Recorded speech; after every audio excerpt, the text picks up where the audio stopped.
lot better. Let me make sure we're centered. Yeah, you know what, Mickey, they went away. See what I mean? Shadows went away. Yep. It's better for life.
was nice, and the job they've done is fantastic. And this is what you need. And Ron worked beautifully with Christie and all of the people at Homeland Security, and got it done in how many days? 8 days, a new facility was up and running. So. And is this the model going forward, Mr. President? It can be. I mean, you don't always have land so beautiful and so secure. You have a lot of bodyguards and a lot of cops that are in the form of alligators. You're not dependent so much. But I wouldn't want to run through the Everglades for long. We'll keep people where they're supposed to be. This is a very important thing. We're setting records at the border. You know, we had no people come through us. Zero, no people. But we're going to keep it that way. So Ron did great. Well, look, we thank you, Mr. President. Thanks for your leadership. The border, you did that quicker than we knew you'd do it, but you did it so quick, which is great. But Biden let in how many millions, and you got to take care of them. And so this is one example of state operating this. The feds are approving it, supporting it. We're also going to have 2,000 more at Camp Landing, which is our National Guard site. And we're the only state in the country that mandates our state and locals, law enforcement, to cooperate with ICE. It's made a huge difference. On any given day, Florida constitutes about 20% of all immigration arrests nationwide. So what I would just say is, don't let Florida be the only state. We've got very red states that should be doing this just as much as Florida's doing. That will increase their numbers. And then what happens is you'll have a lot of people that will deport on their own because they don't want to end up in an Alligator Alcatraz or some of those other places. So I think this is a model, but we need other states to step up. I was going to ask you, would this be enticing for other states to come up with their own model? They are doing it. We have Louisiana doing it. Big Alabama's doing it. We have a lot of states. They seem to be red states. They're not too many blue states for whatever reason. But the red states, Republican-run states, are doing it. The blue states don't do very well at security and policing. So what would you say? You know, I would say that exactly right. The governor here has been fantastic in forming this partnership with the Department of Homeland Security. We were looking at different contracts with different vendors and thought, why not go straight to our governors and ask them to help us solve this problem? Florida was unique in what they presented to us, and I would ask every other governor to do the exact same thing. This is unique because we can hold individuals here, they can have their hearings, get due process, and then immediately be flown back home to their home countries. And their home countries are welcoming them. They're setting up loans for houses, they've got food assistance, they're helping to facilitate welcoming them home. I just got home from Panama, Costa Rica, Guatemala, Honduras, and they're all excited about getting their individuals back home from the United States. So there's a lot of self-reporting. There is. And I was actually surprised. A lot of self-reporting. I flew over the Everglades. We did a little circle. I said, that's a big piece of it. Just 25 minutes to find out. Is there potential for enlargement or additional facilities? There may be. I mean, I think what we're doing is, because this is an important part of Florida, we're using the existing footprint of this airport. So when you guys go over there, you'll see all the beds, the medical, the galley, everything is on the concrete. We're not using any of the other stuff. Now, as you'll see, there's a lot of concrete, so there very well may be. I know Secretary Noem and her team have said as soon as the president departs, we'll be open to start receiving folks. And so we'll see what the tempo is. We do have the 2,000 in Northeast Florida that will open very soon. So it is possible to do. One of the things I think that is exciting about this is we're offering up our National Guard and other folks in Florida to be deputized to be immigration judges. We're working with the Department of Justice for the approvals. I'm sure Pam will approve. But then I'll have a National Guard judge advocate here. Someone has a notice to appear. Biden would tell them to come back in 3 years and appear. Now you'll be able to appear in like a day or two, so they're not going to be detained hopefully for all that long. We'll have people here in this facility that can make, it's a bureaucracy. The president's got to deal with the bureaucracy. Now that Supreme Court ruling was good because that's going to allow him to be able to exercise Article 2 the way founders intended, but you still have bureaucracy. So we want to cut through that so that we have an efficient operation between Florida and DHS to get the removal of these illegals done.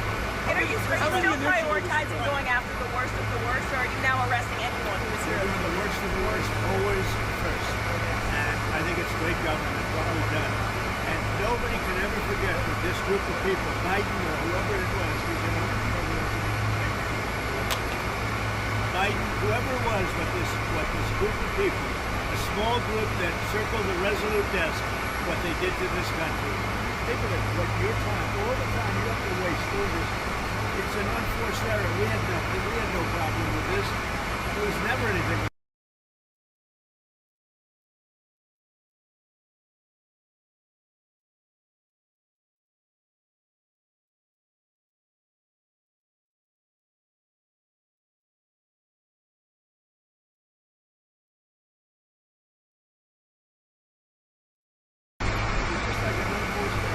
Mr. President, 2018, you suggested putting alligators in the Rio Grande to prevent crossings in Texas.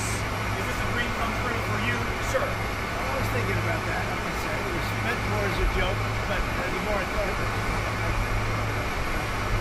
and they were seriously, they were actually crocodiles.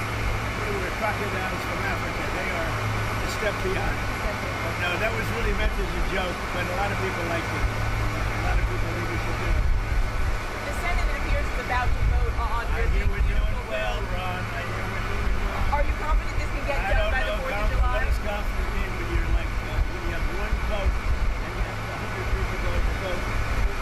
I think so. I think it's going to be the greatest bill ever passed, even for you as an example. Tremendous amount of homeland security. Oh, tremendous amount.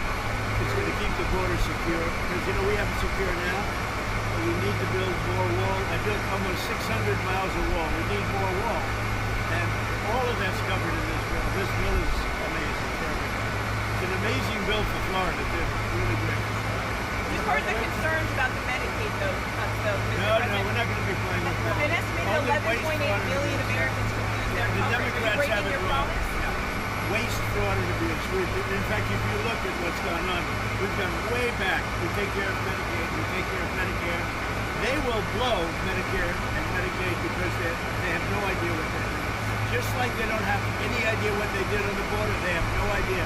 Medicaid is in big trouble with the Democrats. So you can promise anyone who loses their health care coverage that is because of waste, fraud, and abuse. Waste, fraud, only waste, fraud, and abuse, which is what everybody Mr. President, Russia has now 50,000 states in that Senate super agreement. What would you do if Russia authorizes the Senate to test it? We'll see what happens. I'm watching it very closely. Prime Minister Netanyahu's visit next week. What are you hoping to get out of that? Do you think there'll be any Well, progress? it's going to be a very quick celebration and a great hit. It was a obliteration. And now it turns out it wasn't. You know, they demean CNN mostly and the New York Times, fake New York Times. They demean these great soldiers.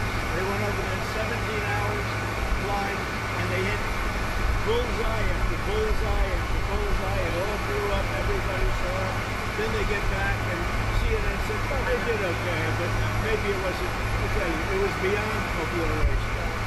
Nobody can even get down there. The tunnels are busted. Everything fell into the well. It was a total and complete obliteration, and we should celebrate these heroes. And what I'm doing is I'm bringing them on. We're bringing them to Florida or to the White House. I gave you a choice. I think I did. Mr. President, there's going to be a new bill called Make American Elections Great Again, forcing the U.S. Census Bureau to redo the census to actually get an account of how many Americans, proof of citizenship, are in our area, in our country, redistricting some of the House districts. Your thoughts on that? Well, I'll speak for both of us. We love it. You like this one. I know all about it. We want to bring our elections back. The election in 2020 was rigged, millions and millions of votes. It had to do with COVID and stuff. It really had to do with their crooked people. The Democrats are very good at cheating the election. And that's why I said too big to rig. They tried this one too. But after about 9:02, they gave up. Too big to rig. Ron would love it. I would love it. Christie would love it. That's what they have to do. They have to bring it back. And we have to look, Ron, they include anybody that happens to be in your state. Well, California would lose like 5 seats if they did a fair census. And even beyond that, the Biden census gypped Florida of at least one seat. We only got one seat in the last census. Are you trying to tell me that Florida only had one seat in that? We should have had at least two. Texas should have had another one. That could be the difference in the House of Representatives in the majority. So I would love for them to redo the census for 26. My legislature won't redistrict those lines.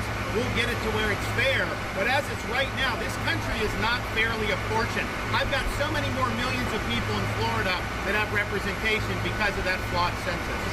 Mr. President, I think it's going to do very well. A lot of people are it's captivating. Everybody wants it. It's going to get in. It's going to pass. We're going to be very happy. Elon Musk is ripping into this bill again. Are you concerned the Republicans are going to be swayed by Musk and his money? No, I don't think so. I think what's going to happen is Doge is going to look at Musk. And if Doge looks at Musk with the same fortune. Thank you very much, everybody. I don't think you should be playing that game with me. Thank you, Mr. President. Thank you very much, everybody. Thank you very much.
1, 2, 3, 4, 5.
Senate. Basic. Right? Right, Mark? Basic. Basic. Basic. Yes, sir. Yes, sir.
I'm moving. TV. Let's keep moving.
Press, right pencil right here.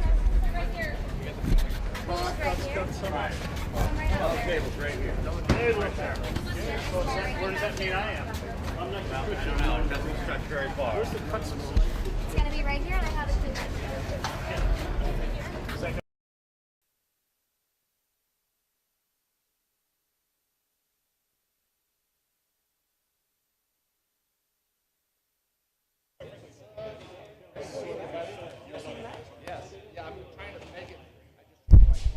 Ladies and gentlemen, please welcome the 45th and 47th President of the United States, Donald J. Trump.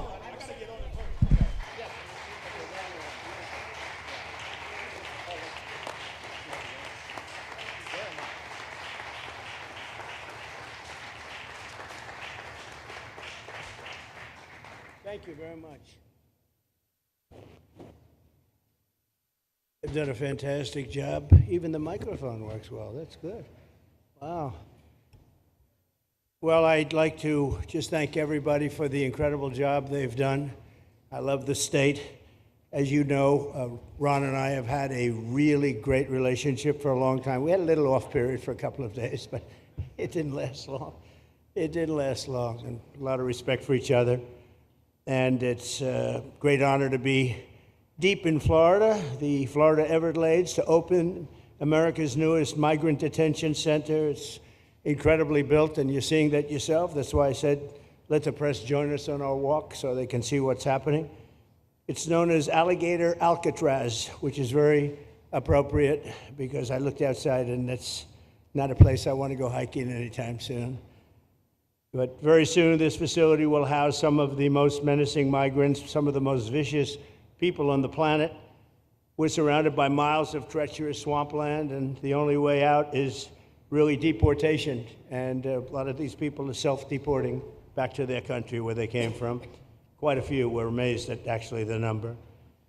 We took the FEMA money that Joe Biden allocated to pay for the free luxury hotel rooms, where he's paying hundreds of millions of dollars in New York City, and we used it to build this project. And Ron, it was just a little fraction of that money. The money they spent on that project, I happen to know the real estate developer. He's a he never really made that much, but he became very wealthy.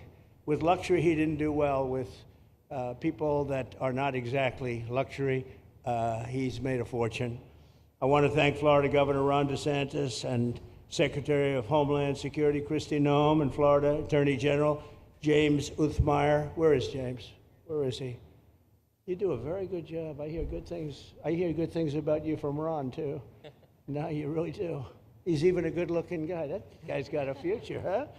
Good job, James. I hear you did really, really fantastic. Worked hard. You're like in the construction business for a few days, right? Huh? Congratulations. for all the hard work and to make this facility possible. It's amazing. Thanks as well to Florida Agricultural Commissioner Wilton Simpson. Where is Wilton? Where are you, Will? Hi, Wilton. Been a long time. Thank you. Congressman Byron Donalds. Where's Byron? Hi, Byron. How are you? Good. Florida Speaker of the House, Daniel Perez. Daniel? Daniel? Thank you, Daniel. Why, you didn't want to sit up here with us, Daniel? Executive Director of the Florida Division of Emergency Management, Kevin Guthrie. Hi, Kevin. Good job. Acting Director of ICE, Todd Lyons. Todd, great job. And Senator Joe Gruters. He is a great guy. Where is Joe? We love Joe. Thank you, Thank you very you. much. Welcome home. Thank you. Thank you, Joe. Joe is great. With the help of those incredible Border Patrol agents, we now have the lowest level of daily border crossings ever recorded. As you know, last month, the month of May, just got released 2 days ago, the number of illegal aliens into the United States was zero. Zero. Even I find that hard to believe. That somebody must have gotten in, I think. I don't know, but they say zero. And the people that count them are radical left Democrats. So when a radical left Democrat tells me it's zero, I believe him. But there's still much work to do. In the 4 years before I took office, Joe Biden allowed 21 million people, that's a minimum, I think it was much higher than that, illegal aliens to invade our country. He invaded our country just like a military would invade. It's tougher because they don't wear uniforms. You don't know who they are. More than the populations of New York City, Los Angeles, Chicago, Houston, Phoenix, and Philadelphia combined. That's what came into our country from prisons, from mental institutions, from street gangs, drug dealers. It's disgusting. This enormous country-destroying invasion has swamped communities nationwide with massive crime, crippling costs, and burdens far beyond what any nation could withstand. No nation could withstand what we did, and we're in the process of doing it, but we have some great people doing it now, and you see them up here with me. But it's, I'd call it like an unforced era. It's sort of like men and women sports. It's sort of like transgender for everybody. How could they have done this to our country? And we're never going to forget it. Last year, 15% of all the hotel rooms in New York City were used to house illegal aliens at costs that they never got for luxury. They never got this much for luxury people coming in from the wealthiest places on earth. They made more money with the illegal immigrants, with many rooms costing more than $300 a night, 6 times the rent of a typical American family. In Denver, Colorado, the city was forced to cut $10 million from its police and fire department budget as part of a $90 million plan to house illegal aliens. And it's a population that's growing and growing and destroying Denver and growing, and again, it's destroying Denver, and it's destroying many other cities too. Likewise, one of the city's largest hospital system is drowning in unpaid medical bills, unpaid in the billions, after their emergency rooms were flooded with tens of thousands of illegals, leading to the closure of critical services. And these are really critical services. They can't even keep them open for American patients. The American patients were treated worse than any illegal immigrant. In Los Angeles, 1 in every 4 students in the public school system is from a household headed by an illegal, and most of them don't speak English, so they're in a school system, and they don't have interpreters, they don't have anything, they don't speak English. What a mess, what a mess. Unforced error, all these people allowed to come in. The United States is now spending $78 billion a year on translation. Okay, think of that, $78 billion a year on translation, and smaller numbers on special education programs for non-English speakers in our public schools. So $78 billion, I think that's not a mistake. I would say $1 million maybe, hundreds of thousands of dollars, $78 billion, Joe, on translators and non-English speaking work. Federal government, the Justice Department, it's more than twice the cost of maintaining the United States Justice Department, what we're spending on translation and other things to help. In total, the average illegal alien costs American taxpayers an estimated $70,000. That's each. $70,000. I think that number is even lower. If you care about balancing the budget, the single most impactful step we can take is to fully reverse the Biden migration invasion. One of the worst invasions we've ever had. We've never had an invasion like this. We've had invasions, but we've taken care of them. We've never had an invasion like this, and it's with us. And we have some very bad people out there looking to do big harm. That's why the one big, beautiful bill includes funding for 3,000 new Border Patrol officers and 10,000 new ICE agents. And I've gotten to know the Border Patrol and ICE very well. Unlike Kamala, she was the border czar, but she never saw the border. She never made one phone call. She was some border czar. She would have been some president. Probably would have been slightly better than Biden, though. I had to run against both of them, you know? The one guy, it's like a fighter. You knock out the one guy who's doing badly, then they put somebody else in, but fortunately she was a stiff also. Otherwise, I would have been very angry. I would have been extremely angry. The heroes of ICE will also help round up and remove members of the savage drug cartels which are coming back into our country. And we got them out. Now some of them came back in. We just got them out again, and that's going to be a vicious cycle. But these are foreign gangs. They're horrendous people, killers, that have infiltrated our territory, including 8 which we have designated as foreign terrorist organizations, which gives us a lot more power for speed and getting them out much easier. And we had a great court victory, as you know, on Friday that allows us to do what we have to do from the Supreme Court of the United States. In 5 months, my administration has already arrested over 2,700 members of the murderous Venezuelan gang known as Tren de Aragua, including a pack of these sadistic animals arrested last month with over 280 guns, and these are guns of the latest caliber. These are guns that were made over the last period of less than a year, getting brand new guns, the latest and the greatest. Every day, our brave law enforcement officers are hunting down and deporting migrant criminals who have committed heinous crimes, including more than 13,000 murderers. 11,888 to be exact, but I'd probably say the 13,000 is right also. Think of it, 11,888, and more than half of them, they committed more than one murder.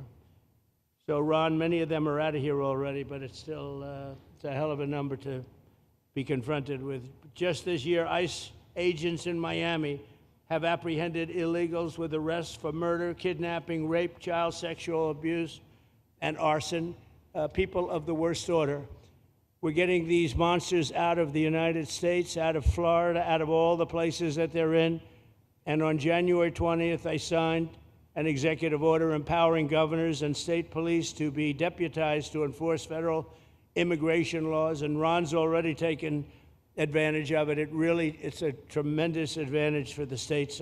Most of them are doing it. Actually, the blue states tend not to do it. Even a couple of them have, though.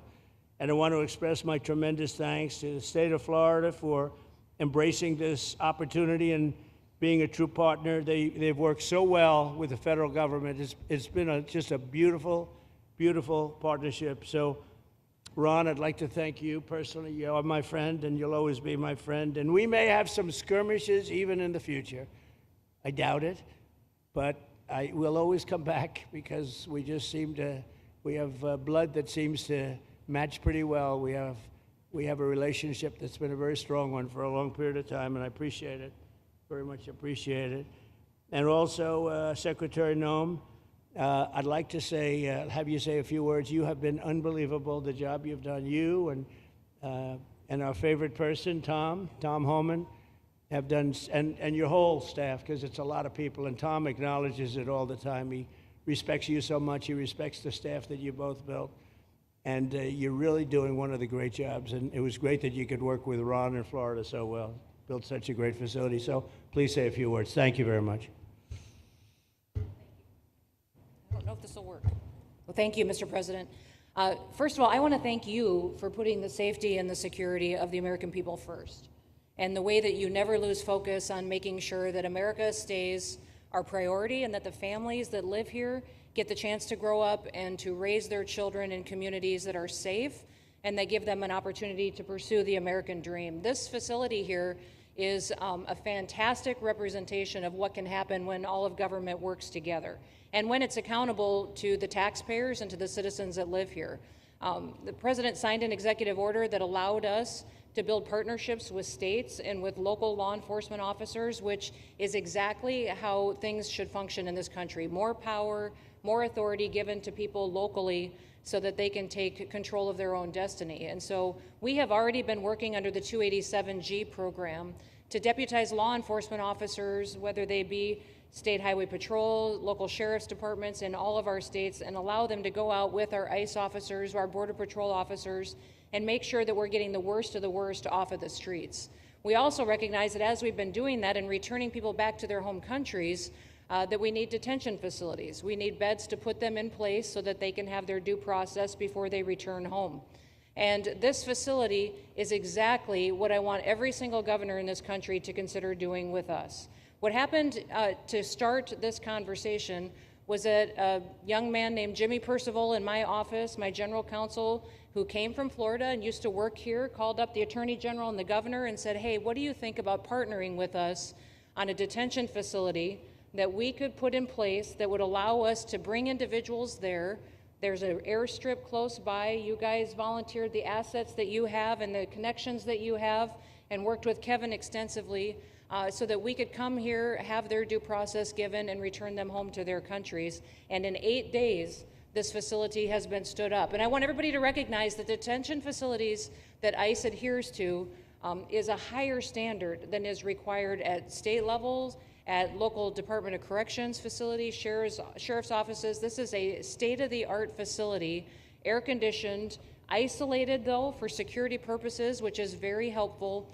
And I appreciate so many people being willing to work together to make a project like this happen. Right here on this location, we'll have about 3,000 beds. Other location will have another 2,000 beds that will allow us to bring individuals across the country that we are bringing in and incarcerating for violating our laws and immediately get them out of the country as soon as we possibly can. It's exactly what we need to be perpetuating in other states. And what I would say is, I want all of you to notice these flyers that we've got, is that everybody who sees these flyers or anybody who sees these news clips should know you can still go home on your own. You can self-deport. If you go on the CBP Home app and go home now, you will get the chance to come back to the United States legally. You will get the chance to come back and do it the right way. If you don't, you may end up here. And you may end up here and being processed, deported out of this country, and never get the chance to come back. That is the consequences of breaking the law in the United States of America. Listen, our job is to uphold the law. This is a country of laws. We have a border now, and because we have a president that cares and recognizes that we need to be a nation of borders and a nation that upholds the law. If you break the law, there's consequences. We will deport you and you will never get to be a United States citizen. You'll never even get to come back here and work and to pursue the American dream. But if you decide you want to go home now, go home.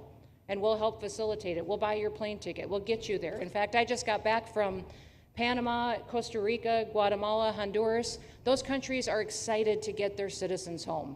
They're setting up programs to loan them money to buy houses when they get there, help them with food assistance, get their children educated, scholarships. They want their citizens that are living here in the United States illegally to come home and to be a part of their economy and help their countries grow. So this is a win-win for everyone, and I just want to end, Mr. President, by thanking our law enforcement officers, by thanking our ICE officers and our Border Patrol officers for what they do every day. They are out on the streets, and violence against them has increased over 500% since Trump has gone back into the White House because he's upholding the law and because a bunch of liberals, socialists, and Marxists are out there lying about what President Trump is doing. President Trump is upholding freedom by what he is doing. The freedom to live safely in this country and to do things legally and to have justice. And because those liberals, and I'm calling out you, CNN, I'm calling you out because you lie every single day about what these operations are. We are going after murderers and rapists and traffickers and drug dealers and getting them off the streets and getting them out of this country, because Joe Biden let the worst of the worst come in here. The other day I was talking to some marshals that have been partnering with ICE. They said that they had detained a cannibal and put him on a plane to take him home, and while they had him in his seat, he started to eat himself, and they had to get him off and get him medical attention. These are the kind of deranged individuals that are on our streets in America that we're trying to target and get out of our country, because they are so deranged they don't belong here. And they shouldn't be walking the streets with our children. And they shouldn't be living in the communities with our families who just want to grow up, go to job, raise their children to grow up and get a job and to live the American dream. So thank you to all of our law enforcement officers, those in our military that have been helping, our National Guard. Thank you to Governor DeSantis for stepping up and being an example to other governors. I hope my phone rings off the hook from governors calling and saying, how can we do what Florida just did? How can we do exactly what they did? Because we need this big, beautiful bill. We absolutely have to have this big, beautiful bill that has the funding so that we can continue this operation and we can get those bad criminals off of our streets and have the officers to do it, so that when they go out on an operation, somebody's got their back. Somebody's got their back, they can do it safely, and they can go home to their families at night too. So this bill needs to pass through Congress so we have the resources at the Department of Homeland Security to make sure that our homeland truly is secure. And Mr. President, thank you for Stephen Miller. I just want to thank you for him. This guy calls me night and day and tells me all of his wise advice and wisdom, but he's a rock star because he loves this country and he's passionate about making sure that nobody is prioritized over an American citizen. We love everybody. We do. We love everybody. Not everybody. But, well, a lot of people. But Not we shouldn't be putting people illegally above citizens. We should be making sure that we do things right, and that's what America has always stood for, and we're an example to the rest of the world because we do it right. So, Mr. President, you surround yourself with great people, and I think that's because everybody wants to work for the greatest president that the United States has ever had, and that's President Donald J. Trump. Thank so thank you you, very sir. much, Christy. That's Thank so you for nice. your. Thank you. Thank you very much. And I have to say that, you know, when Christie's name was put before me by Tom Homan, by the way, because I wanted him for the border, and somehow I thought that was going to be good in that sort. But he didn't want the upper job, and I said, who do you recommend? Christie Noem. I said, oh, are you kidding? She's great, but she's such a fine, elegant person. He said, sir, she's tough as hell. I said, are you sure? You are tough as hell, I tell you, and you do it in a very nice way, but you are, if you ever saw her ride a horse, she rides a horse like she should be in the rodeo. She's like an unbelievable horse person, and you've done a fantastic job, and Steve Miller would even agree to that, and he likes nobody, by the way. I don't think he likes anybody. And another one we like is Ron, and Ron, would you say a few words, please? Sure.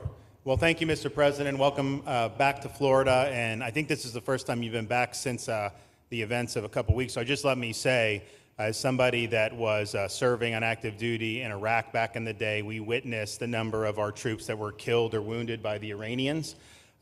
We know that they're a militant Islamic regime that was hell-bent on getting nuclear weapons, and under Joe Biden, they were about to get nuclear weapons. And because of your strong actions, those dreams and those ambitions have been reduced to rubble. And I thank you. I know a lot of veterans thank you, and people in Florida really thank you for stepping up and really making a strong, tough, but strong decision. I think we're much safer as a result of that. Now, on the immigration, I think President Trump's election represented the chance for us to finally solve this illegal immigration and border problem once and for all. I knew he was going to do the border, although he did it very quickly and very thoroughly. I think that no one can say that that's been anything but a spectacular success. But then we have the issue of Biden let in how many millions of people? And you had millions that had been in over decades previous to that. You can't have a country if you don't have respect for the rule of law. You can't have a country if foreigners get to decide who comes in. No, we, the American people, make that decision, who's allowed or not allowed to come into our country. We've seen Europe be overrun by open borders, so we're not going to let that happen here. So when President got elected, I knew that the states had an important role to play in facilitating this really, really historic mission. We're the only state in America, Florida, that requires full cooperation with ICE from all state and local law enforcement entities. And what is the net result of that? We have these agreements for these 287G task force with sheriff's departments, police departments, state agencies, and it's really instrumental in rounding up a lot of really bad people who shouldn't be here. If you look at the number of those full-blown 287G agreements that have been executed around the country, the state of Florida counts for 60% of those. If you look at the number of immigration arrests of illegal aliens on any given day, the arrests happening in Florida constitute between 15 and 20% nationwide. So we're all in on this because we understand how important it is to our citizens.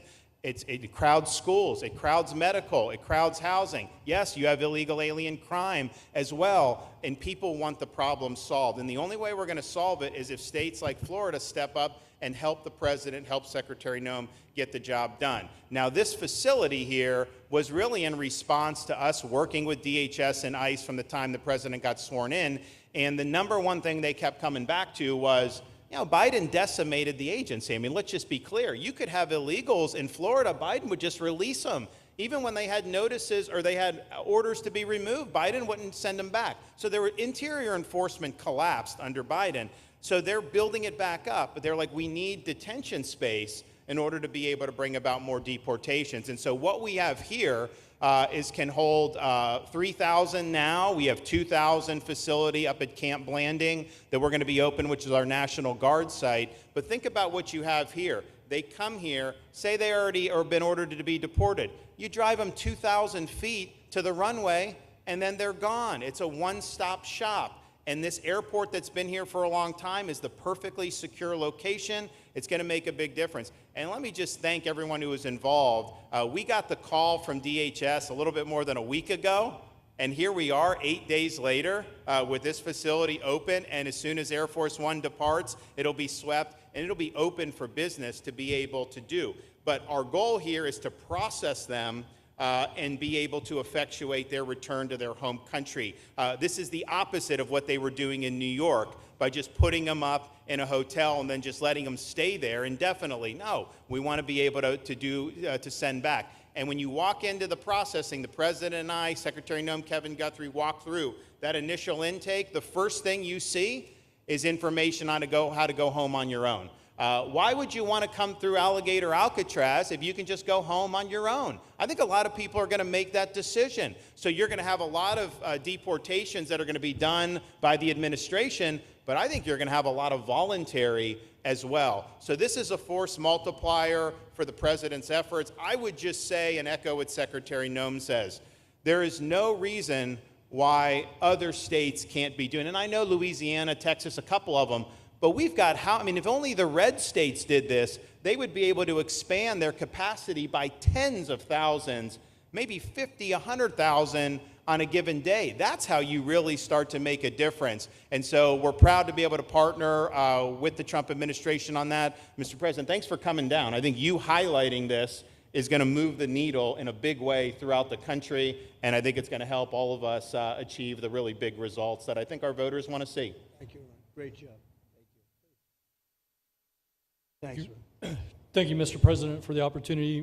My name is Kevin Guthrie. I'm the Executive Director of the Florida Division of Emergency Management. And I'd also like to thank President Trump and the Department of Homeland Security Secretary Noem for joining us here today and for their continued support. I want to thank first by thanking the man to my right, and that's Governor Ron DeSantis, whose bold leadership and swift action made this project possible. Make no mistake, this facility would not be standing here without the President, the Secretary, and the Governor's vision and determination to uphold the rule of law. Florida is and will always be a law and order state. Even before the President took office, the Governor made it clear that illegal immigration would not be tolerated in the state of Florida. When the President and the Secretary asked Florida to help, the Governor empowered our state and private partners to work collaboratively and deliver real results on a rapid timeline. The Florida Division of Emergency Management is best known for leading the nation in hurricane response and other natural disasters.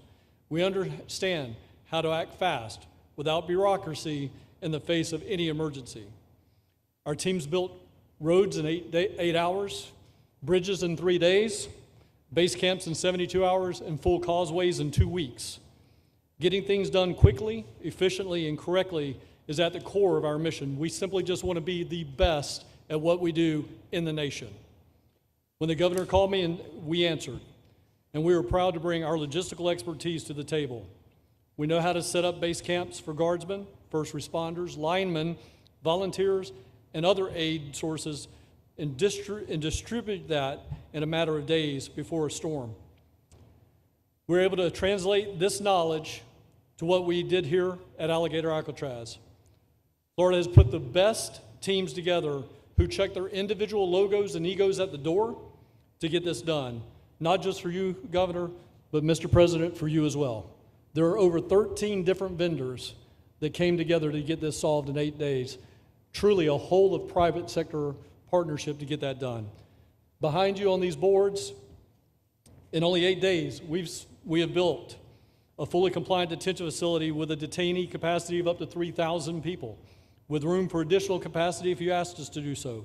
The detention facility includes over 158,000 square feet of housing and is a fully aluminum frame structure rated for winds of 110 miles an hour or a high-end Category 2 for those people that don't think that we're taking that into consideration. This is Florida, by the way.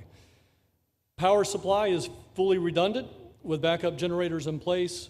We've put a staff village here on site with a capacity of 1,000. Our services are hot meal 3 times a day, 24/7 medical facility, pharmacy, air conditioning, access to indoor and outdoor rec yards, legal and clergy support services, laundry. Our security element is over 200 security cameras throughout the facility, more than 28,000 feet of barbed wire, 400 plus security personnel to include 200 men and women, soldiers and airmen underneath Major General John Haas's command as the Adjutant General of Florida. And it's all surrounded, as you pointed out, Mr. President, by 10 miles of beautiful Florida Everglades. Contingencies, as with all state correctional facilities, we have a hurricane plan. We will not wait for a Cat 2. We will follow our normal evacuation procedures as we do for any other facility statewide in our great state of Florida. We have on-site fire and EMS resources so that we do not we don't burden the locals with any type of response. All in all, sir, this has been a perfect state logistics exercise for this hurricane season. Everything we did here in the last 8 days, God forbid, if we have a hurricane, we're going to do it again. This was a dress rehearsal for us, and we are ready, willing, and able to support you, sir, the governor, secretary, and everything that you need us to do. Just a week ago, it was a taxiway and a runway, and now is a fully functioning facility. We are happy to support you, Mr. President, Governor, Secretary. Fantastic, Joe. Thank you.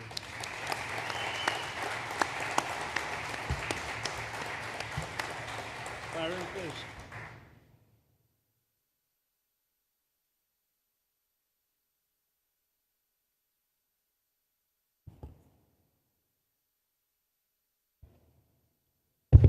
There we go. First of all, Mr. President, we all have to thank you for your leadership and for the mandate that the American people gave you to finally secure our borders and to deport criminal illegal aliens and longstanding illegal aliens out of the United States.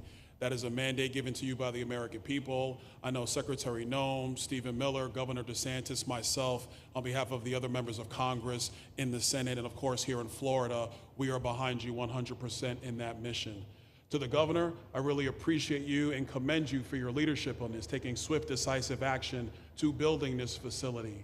One of the things that has occurred because of the work you did earlier this year with the legislature is that our sheriffs are out there every single day. They are arresting these criminal aliens in our streets, and they're seeing some backlog in their jails. So this facility primarily goes to address some of that backlog and then to help us fulfill the mission that the president has led us to. So Governor, thank you for your leadership and thank you for your decisive action on this. It really does mean a lot to all the people of Florida, of course the people of the 19th Congressional District. Secretary Noem, I mean, what can I say? The president's right, you're double tough. So we appreciate all your leadership. You and Tom Homan have been doing a great job. And I'm actually going back to DC after this because we have to vote on one big, beautiful bill in the House. We have to get that to the president's desk so we can get you the resources that you need to fulfill the mission that the American people have asked us to do. I totally agree with what Mr. Guthrie has said. This is a logistical marvel when something like this occurs. We've seen Florida Department of Emergency Management answer the bell time and time again. The governor has said we need to accomplish this, and DEM gets that job done. And we had a side conversation about, I know there were some concerns. People were like, well, what happens if a hurricane comes? What happens if this happens? And I looked at Kevin Guthrie and I said, you already have a plan, don't you? And he goes, of course we have a plan. You know that we do. This is what Florida does, Mr. President. And so I want to commend you for your leadership and your vision on this. Governor, thank you for all that you've done with your vision and determination. Secretary Noem, we're going to get the bill done so you get the resources you need. See you, sir. Thank you very much. Oh, thank you. Wow. Thank you. You know, I'm waiting, listening to these wonderful words, and they are music to my ears, but I was also wondering how we're doing, because I know this is prime time. It shows that I care about you, because I'm here, and I probably should be there, but we do care. Thank you very much. James, please. We're all happy now, James. Yeah. Well, I can speak on behalf of all of our sheriffs, state law enforcement, our police chiefs. We are going to continue to make arrests, our pedals to the metal, as many as we can. We want to fill this place up.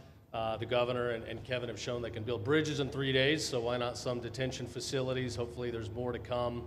And you really kind of were the inspiration for this. We like the idea of reopening the original Alcatraz. I don't know if that can happen or not, but we thought, hey, we've got our own natural Alcatraz in the middle of the Everglades. Right. Great runway, great perimeter, so let's make it happen. In Florida, we walk the walk, and we will deliver for all of you. Thank you. Well, I heard you were responsible for the locational pick, and you cannot have picked a better location. I said, whoever the hell made this choice, I know you take it a little heat from some environmental groups, but I take it all the time, and that's an honor. But I heard you were very responsible for that choice, and that was a big choice. Thank you very much. Great job, James. Thank you. Do you want to finish over here, and then we'll go over here, and we'll go back and celebrate the big, beautiful bill that you just got passed. You sure that's right? Right, Brian? Yeah, all right. Wow, good. He's doing a good job. Right. Wow. Mr. President, first of all, I just want to say how grateful we are that you're back here in your home state of Florida. You've been doing an amazing job, not only at our border, but around the world, keeping this country safe and Americans. We are grateful for your leadership. God had a plan for us, and it was Donald Trump. So thank you for that. As a member of the Immigration Board and as the Commissioner of Agriculture of this state, I've been happy to help lead with the governor and the rest of the cabinet on this issue.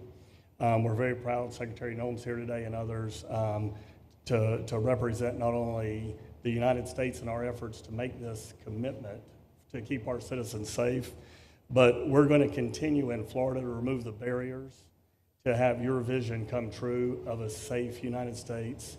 We're going to get these illegals, the illegal criminals out of this state, and we really appreciate you and your leadership in this effort. So thank you for being here today. Thank you very much. You're doing a great job, too. Thank you. Thank you, Mr. President. Joe Gruters, State Senator. I'm a member of your Homeland Security Advisory Council, your Vice Chairman. Thank you for that appointment. And thank you for coming back to Florida and everything that you do. Every single day you are delivering on the promises that you promised to us at all of the events you've done throughout the years, but specifically this last campaign. You deserve all the credit for everything, and you are surrounding yourself with incredible people like Secretary Noem, Stephen Miller, and just like your big, beautiful bill here in Florida, there was a lot of commotion about our immigration bill. And we had 3 B's in that: beds, badges, and bad guys. And this goes right along with our beds and the resources. And I give the governor, Ron DeSantis, a lot of credit for stepping up and making sure that we all work together, because at the end of the day, even if sometimes there are skirmishes, as a result of the back and forth, we ended up with a better bill, and we all win. And what we're doing here in Florida hopefully will happen all across the country. Your leadership is amazing. Keep up the great work, and just know that Florida loves President Donald J. Trump. Thank you very much, Joe. Appreciate it for a long time. Appreciate it. By the way, Okeechobee is something that we did together also, and that was a lot of money spent. I hope it was well spent. I know they did. We did a Rolls-Royce job, but it's a lot of money that we spent out there together. And how is it going? You can delegate that to us because we move faster than the Army Corps. Good. So we will finish that reservoir. Good. If you delegate it to us, I'll get it done and much quicker. Oh, I would do that. Yeah. I'll tell you. Let me ask myself permission. Permission granted. Go ahead, get the thing, get it complete. You want to do that? All right, we're gonna go talk to ahead, the do Army it. Corps Yeah. then after this. Good. You can move faster, actually. Please. I think it, oh. No, sir, just first on behalf of the men and women of ICE, we just want to thank you for allowing us to do our job again. You know, your vision and under Secretary Noem's leadership, this is what the American people want. And I hope that you see great results of what we're doing out there every day, getting the worst of the worst out of our communities. Because of you and Secretary Noem, I have the privilege to lead one of the most premier and the finest law enforcement agencies that we do have in the United States. And the men and women of HSI and ERO Miami do incredible work like you highlighted. And with the governor in the state of Florida, the partnership in Florida has been amazing. The 287G program is only going to help us to identify all those known gotaways and get the worst of the worst out of the neighborhoods. And through our Homeland Security Task Force, we are going to make America safe again. So thank you very much to both you and the Secretary. Thank you, Todd. Great job. Really great job you're doing. Thank you. Please. Good morning, Mr. President. Thank you so much for coming. Again, as Garrett Ripp, I'm the Field Office Director for ICE Euro here for the Miami Field Office. Incredible collaborative work we've been doing together, working with the state, working with our local partners. And again, just the 287G is going to open up that aperture and allow us to get those bad hombres off the street and get them into this facility. And we're looking forward to it. And again, just appreciate all your support. Thank you. Always thank you. You've always been so great. Thank you very much. Please. Good afternoon, Mr. President. On behalf of Air Marine Operations, my name is Andres Blanco. I'm the Executive Director for Southeast Region. AMO continues to execute and support your executive orders.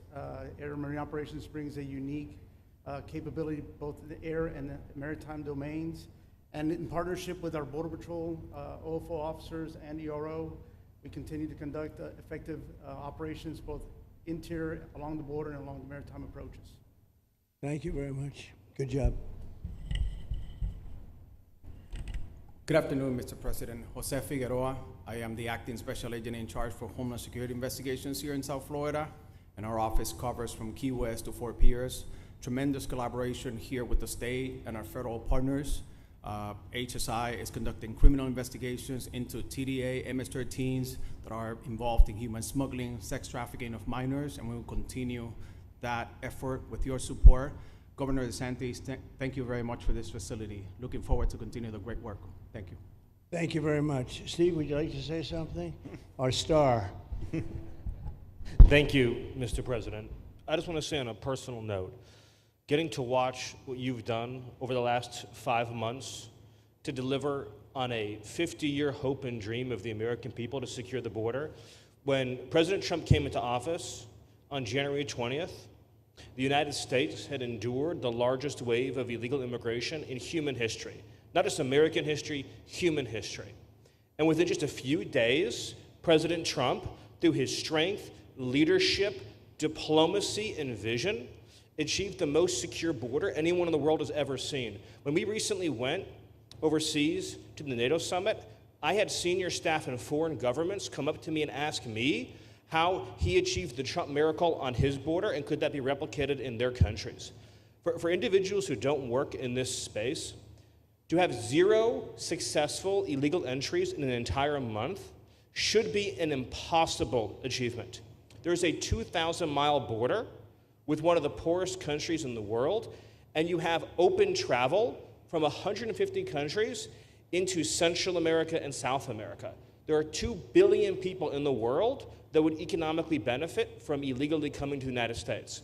And through the deployment of the military, through the deployment of novel legal and diplomatic tools, through the building of physical infrastructure, through the empowering of ICE and Border Patrol, and the entire federal law enforcement apparatus, President Trump achieved absolute border security. And now, once this legislation is passed, he will be able to make that with those resources permanent. Watching what you've done, sir, has been one of the honors of a lifetime. I'm proud to be able to play any role in it. And what President Trump is going to achieve next with the resources in this bill will make America safer, stronger, freer, more sovereign, and more prosperous than it has ever been before. Thank you, sir. Thank you, Steve. Oh. Thank you. And the bill is going to be great for Ron. It's going to be great for Florida, too. A lot of set-asides for Florida, some of the things that you wanted to do. And so it's great news to hear that it was approved. Do you want to take a few questions, Ron? We'll take a few questions from these. Yeah, please, go ahead. Yeah. Thank you, Mr. President. Given the likelihood of the One Big Beautiful Bill passing, and we look forward to the success of this facility here, how many more facilities like this do you feel that the country needs in order to enact your agenda of mass deportations? Well, I think we'd like to see them in many states, really, many states. This one, I know Ron's doing a second one, at least a second one, and probably a couple of more. And, you know, at some point they might morph into a system where you're going to keep it for a long time. You know, it's not that far away from jails that take years to build, and money is spent and wasted, and, you know, like the railway that they have in California that costs like 40 times more than it was supposed to cost. The same things happens with prisons. You look at this in a short period of time, Ron, James, and some of the people that really worked on it along with our people, they did this in less than a week. And you look at it, it's incredible. The incredible thing is picking the site, because the site was one of the most natural sites. It might be as good as the real Alcatraz site. You know, it could be. Well, that's a spooky one too, isn't it? That's a tough site. But so I think it could last as long as they want to have it. I mean, you may morph this into, you know, your prison system, frankly, which I know you always need, unfortunately. I'd like to say, you know, a little controversial, but I couldn't care less. We have a lot of bad criminals that came into this country, and they came in stupidly. It was an unforced error. It was an incompetent president that allowed it to happen. It was an auto pen maybe that allowed it to happen, and it did happen. But we also have a lot of bad people that have been here for a long time, people that whack people over the head with a baseball bat from behind when they're not looking and kill them, people that knife you when you're walking down the street. They're not new to our country. They're old to our country. Many of them were born in our country. I think we ought to get them the hell out of here, too. You want to know the truth. So maybe that'll be the next job that we'll work on together. But I think getting them out, you know, we forget about them. We had some bad accidents in New York. And they're not accidents. They were done very much on purpose. People being pushed into a subway just before it arrives, going 40 miles an hour. And they're 10 feet away from where the thing is. You get pushed right into the face of the subway train, get whacked and killed. And these are sick people. I'd like to get them out of here, too. Yeah, please, go ahead. White shirt, glasses. Julio Rosas, Blaze Media, sir.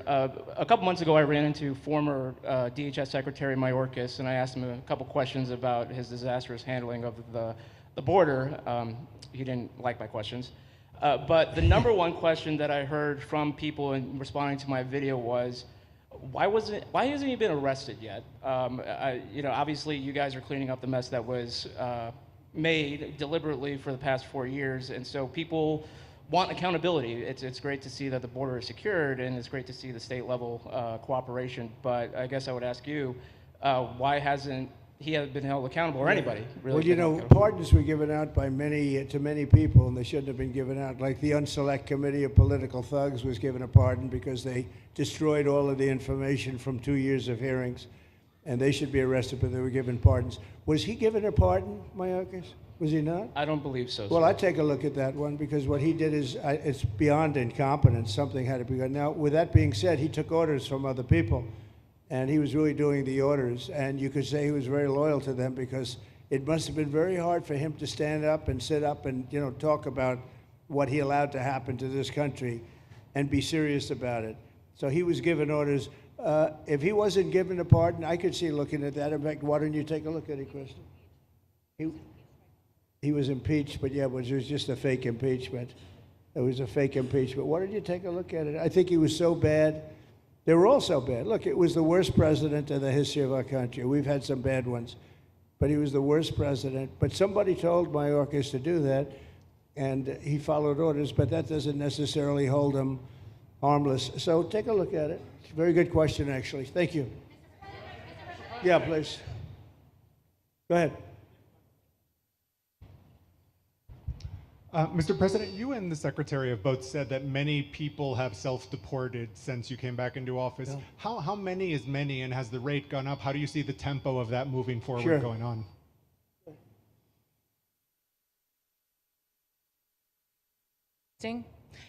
We have had several 100,000, but also we have many that have self-deported, not even using the CBP Home app.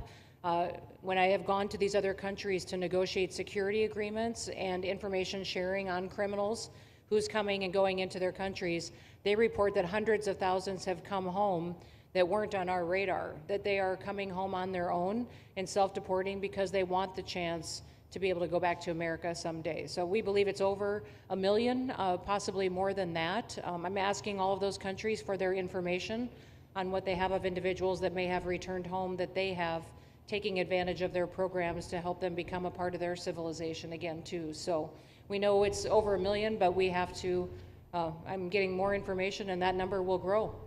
If they don't leave, they never get the chance to come back. If we have to take them out, and we will, they'll go out, but they never get a chance to come back. The other way, we actually make it a little bit easier for them to come back. Okay? Thank you. Good question. Thank you. The bill is now passed in the Senate, but we are already hearing from some Republicans in the House who say they cannot get on board with the changes that were made to the bill in the Senate. What is your message to those holdouts? Well, I just heard that about the Senate, and the bill just passed, and it tells you there's something for everyone. I mean, it's a great bill.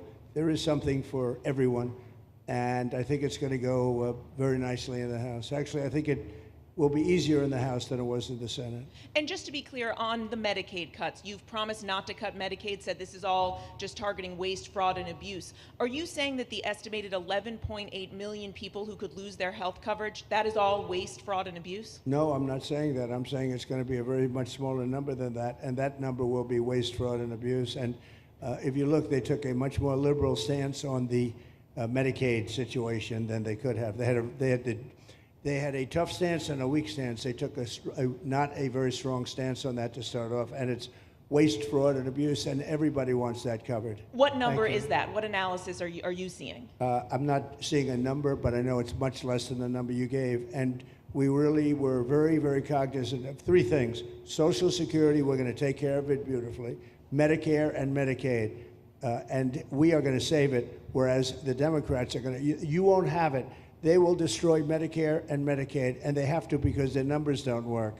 So it's not going to happen. They're the ones that have destroyed Medicare. They have made it so bad already, they're going to make it a lot worse. But now we'll be in charge, so we're going to have no problem with Medicaid or Medicare or Social Security. Thank you. Yeah. Claire Gall with Wink News in Fort Myers. What is your direction to ICE when it comes to arresting farm workers here illegally, other workers in industries that are pretty critical to Florida's economy? Yeah. Well, we're very much cognizant of that, and as you know, I won the farmers by 92%, and I'm not going to be abandoning my farmers. We were strong on the borders, but we're also strong for the farmers and for others in the hotel industry, et cetera. You know, we have similar situations, and Christy and I, and we'll be working with Ron and a lot of the states. We're going to work something where the farmers can be responsible for some of the people they have people run for 10, 15 years that they know very well. We're going to put them responsible and we're going to issue a form of a card or document, and the farmer's going to be responsible for these people. They're not going to have citizenship, but they'll be working, they'll be paying taxes. We need to get our farmers the people they need, otherwise our farmers aren't going to be able to do their land. You know, it was tried once before, many, many years ago, where there was a very strong guy, and he got everybody out, and every farm, almost in the country, but every farm in California, every farm in Iowa, almost all the farms went bankrupt. They had nobody to work, and we don't want to have that situation. So we're going to work it. We're going to put our farmers and others in charge of the people that they have under them. They know the people, and I think it's going to work out really well. We're going to take care of our farmer, but we're going to get the criminals out, okay? Yeah, go ahead, please. Thank you. Mr. President, how do you respond to critics who fear that a 3,000-bed detention center and the waste that that could produce will pollute the surrounding federal protected land, including land that both administrations have invested billions of dollars in restoring? Well, I was one of those that invested billions of dollars and hundreds of millions of dollars right here in the Meadowlands, but in the Everglades, and the Meadowlands too in New York. If you look at what we did up there, speaking of the Meadowlands, a lot of places like this, but this is a very unique one. One thing I'll say about this land, we'll be gone a million years and this land is still going to be here. It's not going to be much different. You'll have the water moccasins, you'll have the alligators. You may not have people, but you're going to have all those animals. They're going to be around, and you got plenty of them out here.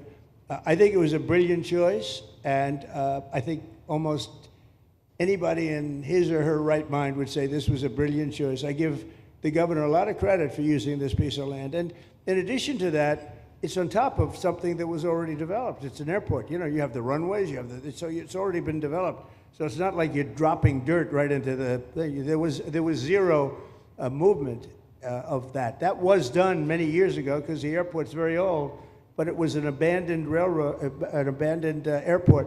And frankly, it's like perfect. And you can do expansion on this site substantially without doing anything. So the people, I heard them complaining about the Everglades. There's no, I don't think you've done anything to the Everglades. I think you're just enhancing it. This was already here. How long has the airport been here? Decades. Many decades, yeah. And they have, Kevin, all these guys, you know, have a waste plan, like the wastewater gets trucked out, potable water gets, literally, they have, even our DOT has put things up in case there's any seepage, which we don't. So you are literally doing this on concrete that's already here.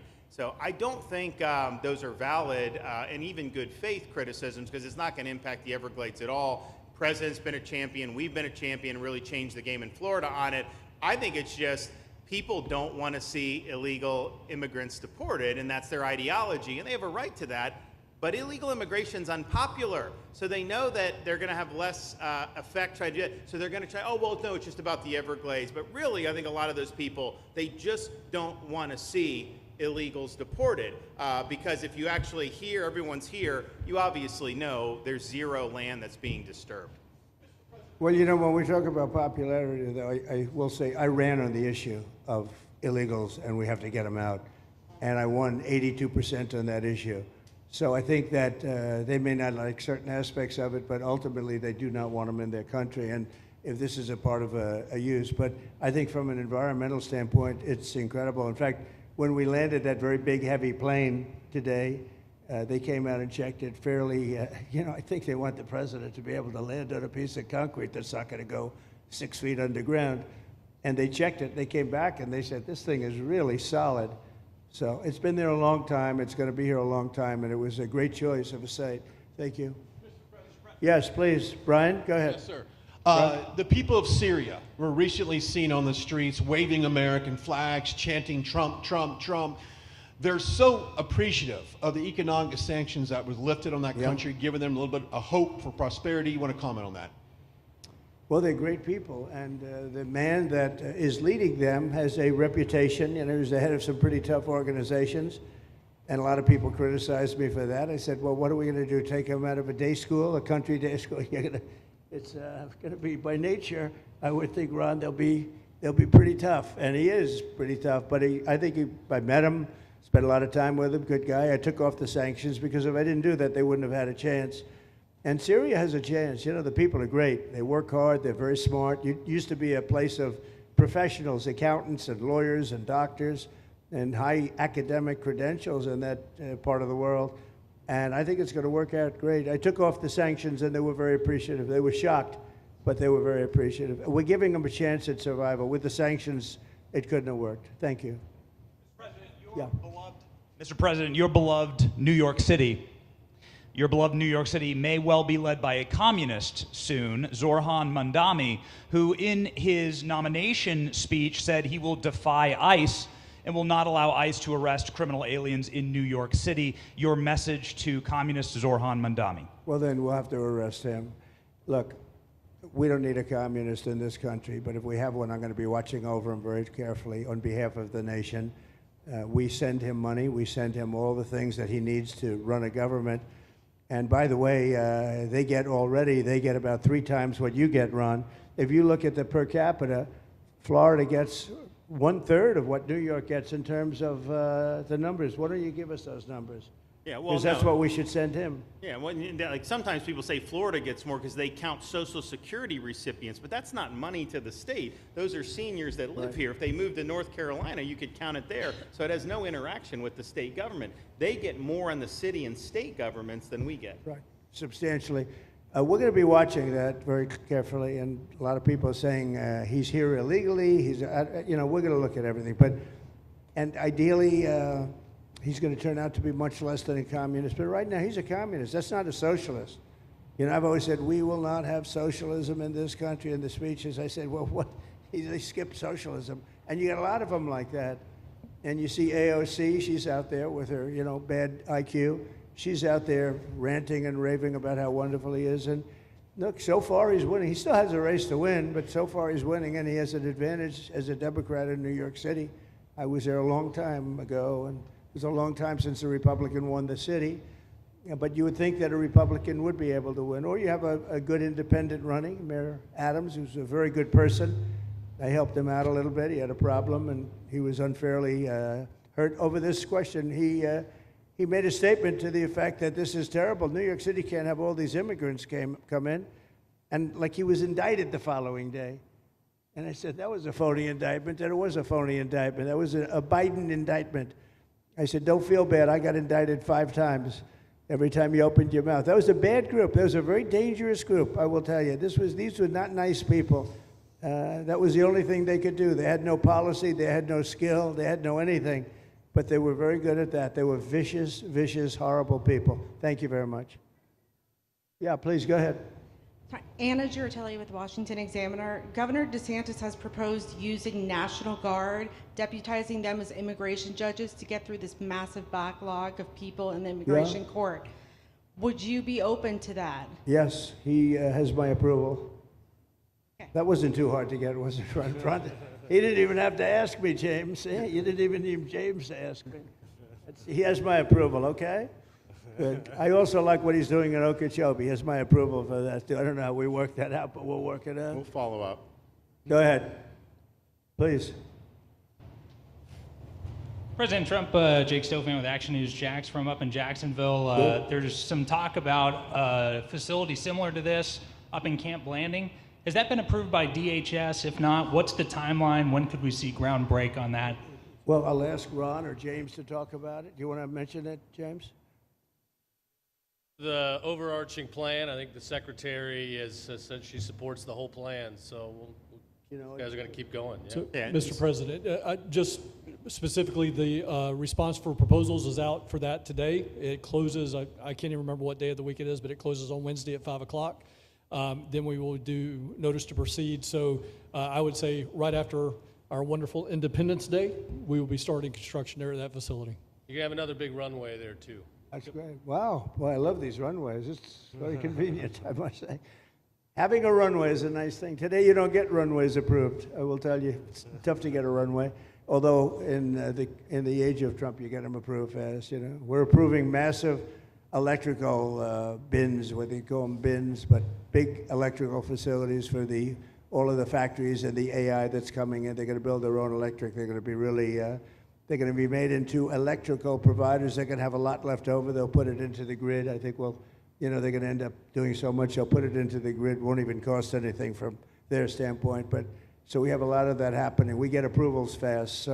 But I was just saying, runways are hard to get, but we'll get them now. But in the past, I would say over the past 30, 40 years, when you can get a runway, that was considered gold. Okay, please, go ahead. Go ahead. Sure.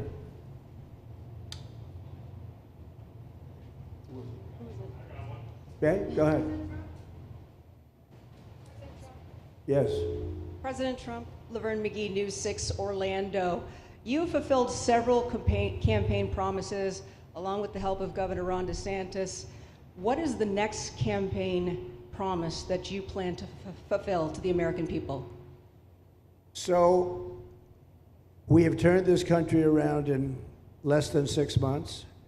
And when I was away, and I was telling Ron, I was telling some others, I've said it a little publicly, I guess, but I met a lot of very important people. The King of Saudi Arabia, I was there 2 weeks ago, and Qatar, the leader of Qatar, who's great, and the leader of UAE, who's great. These are very substantial people, very smart people, and good people. And all three of them said essentially the same thing, along with many other people, because I just left NATO. NATO's we took it up to 5%. Nobody can believe that one run. That would be hard, but nobody believes that. What happened in NATO, over $1 trillion a year from like nothing. It was an honor. But every leader said that a year ago, this country was dead. They had no confidence in the United. They really felt it was a dead country, and it was some bad things were going to happen. But they used the term, it was a dead country, and now they said you have the hottest country anywhere in the world. We're the hottest country in the world right now. And we turned it around fast. I thought it would take longer than this. We turned it around fast. Some of it was psychology, and we had to know how good we were. But others was getting rid of rules, regulations, and all of the things that I got rid of already. I signed more executive orders than anybody in history, times like 3 or 4. And I got rid of just one. I got rid of the other night. You buy a house, they have a faucet in the house, Joe, and the faucet, the water doesn't come out. They have a restrictor. You can't, in areas where you have so much water, they don't know what to do with it. You have a shower head, the shower doesn't, you think it's not working. It is working. The water's dripping out. And that's no good for me. I like this hair nice and, I like that hair nice and wet. You have to stand in the shower for 20 minutes before you get the soap out of your hair. And I put a thing in, and it sounds funny, but it's really not. It's horrible. And when you wash your hands, you turn on the faucet, no water comes out. You're washing, the water barely comes out. So this was done by crazy people. And I wrote it all off and got it approved in Congress so that they can't just change it, because I did it in my first term. Everyone was so happy. And then one of the first things that Biden did when he came back is he put the restriction on showers, toilets, and sinks. Put this restriction, and washing machines. Washing machine, they give you like a quarter of this bottle to do your clothing. And people needed 10 of these bottles. And the people came to me from Whirlpool, and they said, we can't make a machine that's competitive. We can't make a machine anymore. It doesn't work. Why? They don't let us use water. Do you have any problems with water? No, we have so much we don't know what to do with it. You know, it comes down from heaven, right? And I approved all of that, the washing machines, the whole thing. The dishwashers, that was the other one. They give you like this much water right up to there to do your dishes. So people, you know what they do? They keep pressing the button. So they end up doing the dishes 10 times. They end up using more water than you would have used if you did it right in the first place. So all of that stuff has been written off. It sounds crazy. It's little things. The straw, I let you go back to a plastic straw. I was tired of having straws melt in my mouth, you know? It wasn't working. The paper wasn't working too well. So these are little things that I did. Then we have the big things. We have the biggest things, and that has to do with some of the subjects we're talking now. I think the things we're talking about now are the biggest, because if you don't have borders in this country, borders and good elections, and we're working on that next. There's some bills coming in that's going to make sure that you're a citizen, that people aren't counted in the voting when, you know, they were here and they're here as illegals and they're criminals in many cases, and they give them a count. And you end up with extra congressmen. We're going to work on that. We're going to straighten that out next. That's going to be easy compared to what we were doing. But we did the big things, too. But little things like that, a straw, little things like a washing machine with no water. People go out, they spend all their money on a washing machine. The damn thing doesn't work. You can't use the water. Then you go to your sink, and that doesn't work either. You're stuck. You know what you do? You have dirty plates the next day. That's it. And we solved so many common sense problems. And they weren't easy, you know. There are people that really believe in this stuff. But, you know, most states have so much water, they don't know what to do with it. And look at North Carolina. I mean, they had a lot of water, and they have to get restrictors on their, you know, on their kitchen faucet. So we're very proud of the things we did, and we're going to do a lot more of them. Yeah, please, go ahead. You guys in good shape. Hey, it's Eric Bowling. How you doing, sir? Something we've talked about for, I'd say, the better part of 20 years. I think it's something near and dear to your heart, energy, our energy security. Under Joe Biden, average price of oil for the 4 years was about $79 a barrel. He drained the SPR halfway down, promised to replenish it, never did. That's right. Under you, first term, $53 average price for 4 years. Biden was $78 for 8 years. It was never refilled. The question is now it's $64 or so. Yeah. What coming down rapidly. Coming down, and what a great opportunity to fix another one of Joe Biden's problems, one of the things he broke in America, giving us the energy security of an emergency SPR. Sure. Fill it to, maybe even go beyond and fill it to 1 billion barrels this time at a much cheaper price. Thoughts on the energy sector? So it holds 77 million barrels, and we had it up to the top, if you remember. And I was proud of that, and I made a deal to buy it at the lowest price of oil. It was a good deal, good instinct. And we filled it up, and when he came in, he started using it to keep oil prices down because he blew our energy policy out. Energy and his bad spending is what caused inflation. So now we have no inflation. Gasoline just hit $1.99 today in 5 states. $1.99, isn't that a nice sound? It was up to $4, and going up to 5, 6, and 7. In California, it was $7.70. But we just hit in five states, $1.99, $1.98. And it's coming down to that level, so that'll be a big thing. And one of the reasons the prices and costs are going down when you go to the supermarket, because I said I was going to get costs down. We're getting the cost down. Food is coming down. When I came out, my first week, if you remember, I had a lunatic reporter screaming at me saying, eggs are going through the roof. What are you going to do about eggs? I said, I just got here. I didn't know anything about eggs. I had to call you. I said, look, I just got here. Tell me the problem. Well, they're doubled in price, and they're going to be 5 or 6 times higher. They were right, actually. I said, let me work on it. And now we have eggs down to the same numbers it was when I first came in. You know, we lowered the cost of groceries. A simple word like that, groceries, it was like almost a strange word. I hadn't heard the word in so long, but what could be more beautiful than the word grocery? And we have the prices way down. We have the energy way down. Energy brought the groceries down, if you want to know the truth. And, you know, so we think we're going to get it lower, and we're going to fill up the it's called the Strategic National Reserves. I had it topped out, and this guy would use them every time before the election. He'd use them whenever they had an election. It was artificial. But believe it or not, as big as that are tens of hundreds of millions of barrels of oil, all filled up at low prices. But it was really meant for wars, and it wasn't meant for keeping your prices down during a holiday so that somebody could get elected. But they used it, and they didn't bring it. The only mistake you made, they didn't bring it a little down. They brought it right down to the bottom. The thing is practically empty. They never filled it up. They never spent 10 cents in filling it up. And we'll do that. When the market is right, we'll fill it up. I want to fill it up when the market's right. Thank you. How about one more question? Okay, please, in the back. Dana Marie McNichol, Fox News Channel. Mr. President, is there an expected time frame that detainees will spend here, days, weeks, months? And does that have anything to do with the immigration judges you just spoke about being trained and staffed here? When you say, what was the first part of your question? Is there a specific time frame you expect the detainees to spend here? Days, weeks, months? In Florida? Yes, here at Alligator Alcatraz. I'm going to spend a lot. Look, this is my home state. I love it. I love your government. I love all the people around. These are all friends of mine. They know them very well. I mean, I'm not surprised that they do so well. They're great people. Ron has been a friend of mine for a long time. I feel very comfortable in the state. I'll spend a lot of time here. I want to, you know, for 4 years, I've got to be in Washington, and I'm okay with it because I love the White House. I even fix up the little Oval Office. I make it, it's like a diamond. It's beautiful. It's so beautiful. It wasn't maintained properly, I will tell you that. But even when it wasn't, it was still the Oval Office, so it meant a lot. But I'll spend as much time as I can here. You know, my vacation is generally here because it's convenient. I live in Palm Beach. It's my home. And I have a very nice little place, nice little cottage to stay at, right? But we have a lot of fun, and I'm a big contributor to Florida, you know, pay a lot of tax. And a lot of people move from New York, and I don't know what New York is going to do. A lot of people moved to Florida from New York, and it was for a lot of reasons, but one of them was taxes. The taxes are so high in New York, they're leaving. I don't know what New York's going to do about that, because some of the biggest, wealthiest people and some of the people that pay the most taxes of any people anywhere in the world, for that matter, they're moving to Florida and other places. So we're going to have to help some of these states out, I think. But thank you very much. I'll be here as much as I can. Very nice question.